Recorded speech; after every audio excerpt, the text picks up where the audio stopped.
there. So I had a wonderful presentation. And even if I didn't, I would lie and say that. In any case, I am Edna Medford. I was a professor of history and associate provost for faculty affairs at Howard University until December 31st of last year. I finally retired. And I joined C5 about a year and a half ago, and I did because although I have not lived full-time in this county since I was 18, and that was many, many, many years ago, I still care about what's happening in the county. So no matter where I am, I always check to see what's going on here. I remember when I first left, I talked about Charles City so much, someone asked me if I was a member of the Chamber of Commerce. But it had a tremendous impact on my life. And so if there's anything that I can do to help this county move forward, I am here to help do that. My presentation was called Charles City County's Place in History. And it's very brief because they didn't give me much time. So, in any case, that first slide started with the county's historic place in state and national affairs. And so I wanted you to remember that this was not just a rural county, and it is still a rural county, I know, but the county has a great deal of history that's very important to the state and to the nation. And so one of the things you do need to remember, and that I know that all of you know, is that Charles City is the birthplace of two presidents. Now, I have a great time whenever I go someplace and they ask me where I'm from originally, and I tell them, where's that? What is that? I've never heard of it. And then I tell them that I'll give them $1 million if they can tell me the two presidents who were born here. And one person came real close, and I stopped him before he finished because I didn't have $1 million to give him. And even if I did, I wouldn't give it to him. But so we know John Tyler and William Henry Harrison. Of course, Harrison left the county and went out west, but John Tyler stayed for his entire life. Charles City is also the place where 4 Virginia governors were either born or resided here at some time in their lives. They are John Tyler Sr., John Tyler Jr., John Gregory, and who's the person? Wow, I've forgotten the 4th. Anyway, believe me, there are 4 of them. And then, of course, it's the home of a U.S. Senator, because John Tyler was a senator as well. So that's pretty darn good for a county that's small and rural and really does not have the kind of financial background that you would think that most counties that are that important to the history of the country would have. So Charles City was at the center of much of the activity during the colonial period. And I want to tell you just a bit about that. Oh, wow. Okay. Looks like the car's okay. All right. So I'm going to talk just briefly about Charles City throughout history. During the colonial period, in that era from 1607, when Jamestown was first settled, to the American Revolution, I want us to remember that before there was a European presence, there was an indigenous presence here in the county. There were 3 major tribes here. We all know the Chickahominy, but do you know the other 2 tribes? No one? A monkey. Then I'm not telling you. You're going to have to look it up, okay? Go onto the Charles City County website. All of that history is there. It's very important that you know that there was an indigenous presence before the Europeans came. So this was not just a desolate place where no one inhabited it. There were people who were here long, long before there was a European presence. Charles City is one of the earliest areas to be settled in Virginia. It was settled in 1613. Okay, so that's very early. Thanksgiving celebration, we take great pride in telling everyone that the first Thanksgiving occurred here in Charles City, not at Plymouth Rock with the Pilgrims. That used to drive me crazy every time I saw that stuff at Thanksgiving. But I have learned since then that Charles City is not the first either. There are many celebrations of Thanksgiving in those first years. So we certainly are up there with the rest, but we cannot claim to be the first any more than the Pilgrims at Plymouth Rock can claim to be the first. Unfree African laborers were introduced into the county early on, at least as early as 1619. And of course, they were the backbone of the labor force, especially after 1660. And you see laws beginning to be passed to racialize the labor force, to make sure that people of African descent are the ones who are going to be working the fields. Charles City is one of the 4 original boroughs or administrative units in Virginia. So this is very early. Charles City is at the center of everything that's happening. It was one of the largest counties as well. Charles City used to expand across the James River. It was not just on one side. In fact, at one point, the courthouse was located at City Point in the Hopewell area. So there were several counties that were carved out of Charles City by 1705. So it was a huge, huge place. It was home of some of Virginia's most prominent first families, the Byrds, the Harrisons, the Carters, the Hills, actually. And then, of course, the Hills married into the Carters. So these were very important people who really, one could say, ran Virginia in many instances in these early years. A number of residents in the county joined Nathaniel Bacon in his rebellion in 1676, including some of the servants enslaved and indentured. And it was the home of Benjamin Harrison V, who was one of the signers of the Declaration of Independence. So Charles City has a very prominent role to play in American history, and we should not forget that. Between the 2 wars, between 1776 and the eve of the Civil War, Charles City economically suffered. The soil was exhausted because there was constant planting of tobacco, and you can't do that for a long period of time without exhausting the soil. And so Charles City farmers had to do one of 2 things. They either had to leave the county and go west, and you see people like William Henry Harrison doing exactly that. They're moving westward to Ohio and Indiana. But others are actually moving southeast, and to the southwest as well. And they are taking their enslaved laborers with them.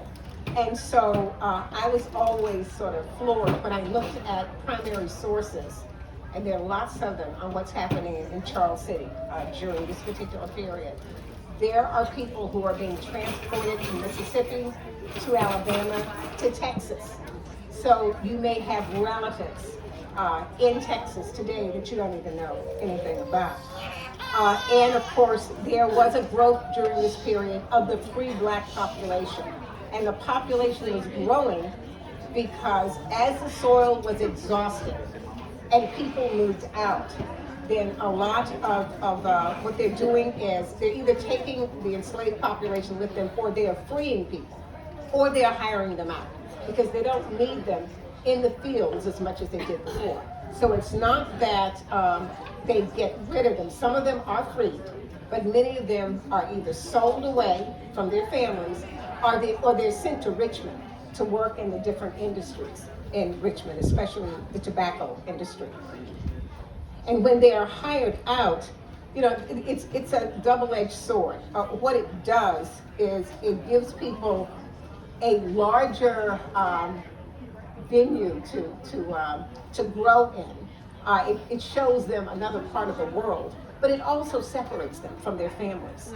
So you see instances in which the parents have been shipped someplace else for the year, and the children remain behind. And the parents come back to the plantations once a year to be with their families, and then starting on New Year's Day, they go back to wherever they've been hired out. So it's not a very pleasant situation for people of color. Now, my next slide was about the number of families owning enslaved laborers. Early on, very few people owned enslaved people in the county. But as the years went by, more and more did. So let me give you an example of what that looks like over time.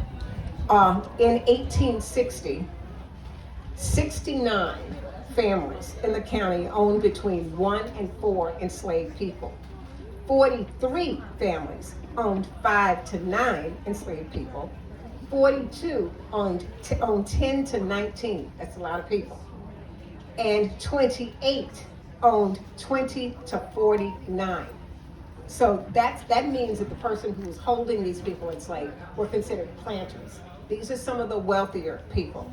And then there are 6 of them who own between 50 and 99 people in this county. And there are 3 that own between 100 and 199. Now, usually we see those numbers in the Deep South. That's very common for South Carolina and for places like Louisiana, especially in sugar production in Louisiana. You don't see that often in a county like Charles City that is so small, but that's large numbers that were held by people here. By 1860, the county, even before 1860 actually, the county is a black majority. So you have free African Americans totaling 856 people. That's a lot of free black people. And remember, I indicated that some of them are getting their freedom because the economy is changing. And so they don't need as many enslaved people. So some people are actually freeing these enslaved people. There are 2,947 enslaved people in Charles City in 1860. There are 1,806 Caucasians, 1,806, giving the county a total population of 5,884. So it's a small county during this period, but certainly the black population is predominant. When the Civil War comes, it really does transform the county. There are not any really large battles that occur in Charles City. We know about Fort Pocahontas and the battle that was waged there, but that's not considered a major battle. There's some other skirmishes that happen. But Charles City is important during the war because it's right in the middle of these soldiers, these armies crossing. Charles City on any given day is behind the Confederate lines, or the next day they're behind the Union lines. So it's confusing everybody. The two armies are just battling it out across Charles City, pushing each other back, which means that Charles City ends up being in one or the other at any given time. During this period, you have, in 1862, especially during the Peninsula Campaign, and in 1864, when Grant crosses the James on his way to Petersburg to try to capture Richmond, they're coming through Charles City. And each time the Union Army comes through, large numbers of enslaved people leave with the Union Army. So by the end of the war, about 90% of the enslaved population in Charles City leaves Charles City. And most of them end up in the Hampton Roads area. Some of them stay, but some of them eventually return as well. And there are wonderful records, the pension records of the National Archives, that tell the story of all of these people who escaped, what they did when they were enslaved, what they did after they got their freedom, because they're petitioning to get some kind of assistance from the federal government. These are men who had served in the Union Army, and so they are petitioning because they were injured, or their wives, their widows, are petitioning because they're trying to feed their families. But this is, the whole county shifts as a consequence of these armies coming across the county. Let's look very briefly at Reconstruction. In the late 19th century, after the war is over, decision has to be made about what's going to happen to the former Confederate states, but also what's going to happen to the nearly 4 million black people who've been freed throughout the country. And Charles City is no different. There has to be a decision about what's going to happen here as well. And for a time, it's very tough. Certainly, Jim Crow legislation occurs before the century is over. There is disenfranchisement. The 14th and 15th Amendments are passed in the 1860s. And despite the fact that black people are being given citizenship, although black people have been born in this country, they did not have citizenship until the 14th Amendment. And then with the 15th Amendment, they get the right to vote. But despite that, there's all of this violence that keeps them from voting and that keeps them from advancing economically. Public schools are opened, but those schools are segregated. And the black population has a lot to do with forming these schools. For as little money as they had, they scraped that money together to try to establish schools for their children. This is when the churches are established, except for Elam Baptist. Elam is established in 1810. But the other churches generally are being established in the 1860s, the 1870s, the 1880s. And they are the cornerstone of African American society. There is, before people are disenfranchised, the election of African American office holders, so they're beginning to have a voice until that voice is eradicated at the end of the century. Charles City in the 20th century, we've seen a bit of that just through Barnett's. You get the sense of exactly what's happening in the county. Segregation is a major, major part of that. When I was in Barnett's, and I think the video actually indicated when that was, but I'm not claiming it, okay? But when I was there, I didn't have a single white teacher. There was not a single white student. There was not a single indigenous person in my school, okay? Not because that's the way we wanted it, but because that's the way it was. Charles City had a 3-tiered educational system for the 3 races that they identified. Also, Jim Crow legislation is passed during this period, so people can't go wherever they want to go, can't live in many instances wherever they want to live. Although there were communities in Charles City that were very mixed. People sort of went where they wanted to, despite the fact that Virginia had certain laws that were supposed to prevent it. Brown versus Board of Education was supposed to have changed the segregation issue where education was concerned. It did not. It took many, many years for Charles City to embrace integration of the school system. So I did not benefit from that. I went on to college and did not have my first white teacher or my first white fellow student until I went to college. So that was missed by my generation. But at the same time, by the end of by the mid-century actually, Black people are beginning to have a greater share of political power in the county. So you have people being elected to the Board of Supervisors. Keep in mind that although people were effectively disenfranchised, some people could vote if they paid the poll tax. One of the greatest things that I have experienced as a researcher is being in the county archives here and in the clerk's office, and going through some of the records and finding a list of Black men who voted in 1948. And my grandfather and my father were on the rolls. It was absolutely marvelous to see them there. I'm not surprised. My father was a bit of a, I don't know how to put it, but he didn't allow people to tell him no very often. Okay. So where are we today with the county? We know that we need a strong tax base. That is at the center, I think, of a lot of the problems that we have now. We don't have that tax base that's going to allow us to keep the school system up, that is going to allow us to ensure that people have good health care. And we need greater participation of all of us in community affairs. I am absolutely floored and happy that so many of you turned out. This is a wonderful turnout. So yes, give yourselves a hand. But when we have this next year, please grab your neighbors and friends and make sure they come along with you, because this is for them. Everything that we're doing in C5 is for people in this county. Nobody's getting any money from this, I guarantee you that, okay? It's costing us money, okay?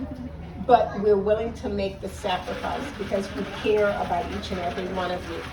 So please do come back next year and bring 4 or 5 people with you. I think you've had a great day today. I know I have. Yes. So wonderful, wonderful. So, and the students, thank all of the students for everything that you did.